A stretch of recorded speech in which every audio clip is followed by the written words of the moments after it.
Hello and welcome. Today, we're diving into a challenge that, let's be honest, pretty much every parent is wrestling with: the constant pull of screens.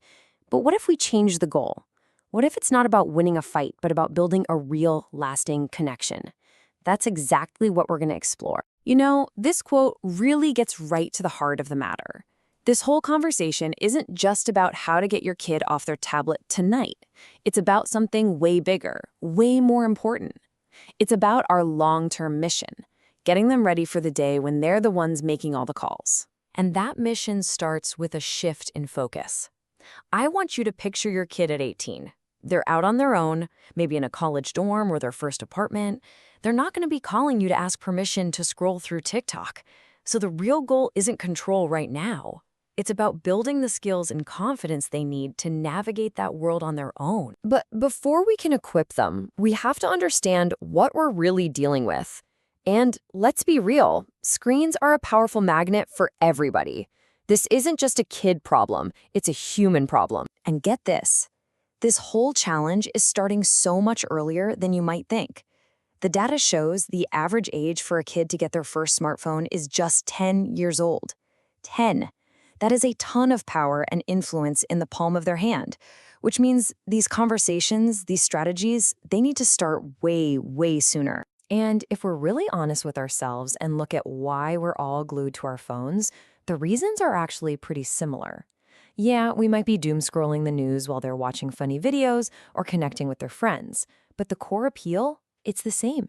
It's fast, it's engaging, and it gives us an instant little hit of whatever we're looking for. And here's the kicker. Here's why just saying put it down doesn't work. These platforms are incredibly smart. They're built with these complex algorithms that are designed to do one thing: learn what keeps you watching. You pause for half a second on a puppy video, boom, it's going to feed you an endless stream of puppy videos.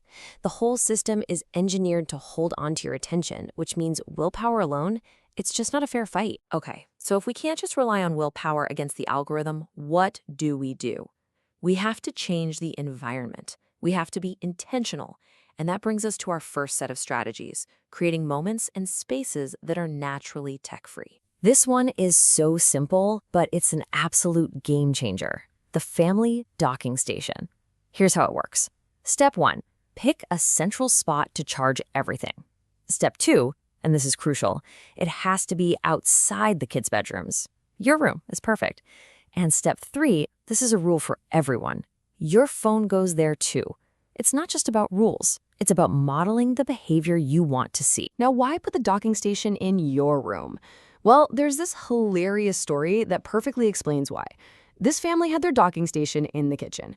One night, the dad hears a noise, freaks out, grabs a baseball bat, and creeps downstairs. He flicks on the lights, and there's his teenager, just sitting in the dark, staring at their phone. And their reason? I just wanted to see if they liked my post. That pull is powerful, man. All right, on to the next strategy. And I love this name. It's called the cookie dough method. And no, it's not about bribing your kids with sweets. It's actually much more clever. I mean, just think about it. When your hands are covered in sticky cookie dough or chicken wing sauce or pizza grease, what can't you do? You literally can't pick up your phone. An activity like this is brilliant because it makes putting the phone down the natural choice. It becomes this catalyst for just talking, for laughing, for arguing about who gets to lick the spoon. It creates that tech-free zone without you even having to say a word. So creating those tech-free moments is one side of the coin. But the other side, well, it's a little counterintuitive. Sometimes, instead of just pulling them away from their screens, the best thing you can do is actually lean into their world. It's about using their tech to build a bridge, not a wall. There's this fantastic story about a dad who was known for being super frugal. Never made an impulse purchase in his life. But one day, there was this giant, ugly hole in his deck from a project that went wrong. And on a whim, he did something totally out of character. He went out and bought a brand new hot tub to fill the space. And you know what happened? This dad, who could barely get a one-word answer out of his kids at the dinner table, discovered that in the hot tub, at night, under the stars, they talked and talked. He'd accidentally stumbled upon the perfect arena for communication. And looking back, he said, "Best purchase I ever made." The goal for all of us is to find our own hot tub. So maybe your hot tub isn't an actual hot tub. That's okay. Maybe it's their Spotify playlist or the YouTube videos they're obsessed with.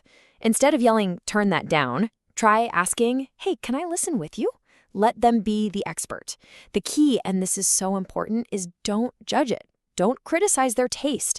Just be curious. Ask things like, "Oh, what do you like about this song?" It becomes a window into their world, not another battleground. Now, whether you're making cookies or listening to their music, how you talk about it is everything. This final set of strategies is maybe the most crucial of all. It's about fundamentally changing the dynamic, shifting from being a drill sergeant who just barks orders to a parent who knows how to have a real dialogue. You see, healthy parenting is this constant balancing act between two things: bonding and boundaries. Boundaries are the rules, the bedtimes, the no's. And bonding is the joking, the listening, the connecting. You absolutely need both. But sometimes it's easy to get stuck on the boundary side, where it feels like every conversation is a lecture. So if you feel like you've been stuck in lecture mode, here's a little challenge for you. Try a don't fast. Just for one day, make a deal with yourself that you won't use the words no or don't. It doesn't mean you let them run wild. It just forces you to find a new way to phrase things. Instead of "don't do that," you might ask, "Hey, what's the plan here?" It's a powerful shift, and doing that forces you to ask this really powerful question. When your kid pushes back or explains their side of things, are they giving you disrespectful backtalk, or are they trying to open a dialogue? Seeing it that way can change everything. And here's why that shift is so important. Research shows that kids who feel safe enough to actually discuss decisions at home, to disagree, to explain their point of view, are the same kids who are better at saying no to peer pressure and making smart choices when you're not around. You're teaching them how to think, not just what to think. Which brings us right back to that hot tub. Remember, the dad didn't say it was the best purchase because he loved the warm water. He said it because it created a space for connection. The investment wasn't in the hot tub itself. It was in the relationship. And that is what really prepares our kids for the future. So I'll leave you with this final thought. When your kids are 18, out there making their own calls, what do you want them to carry with them? The memory of endless lectures about getting off their phone, or the memory of laughing with you in your family's own version of a hot tub?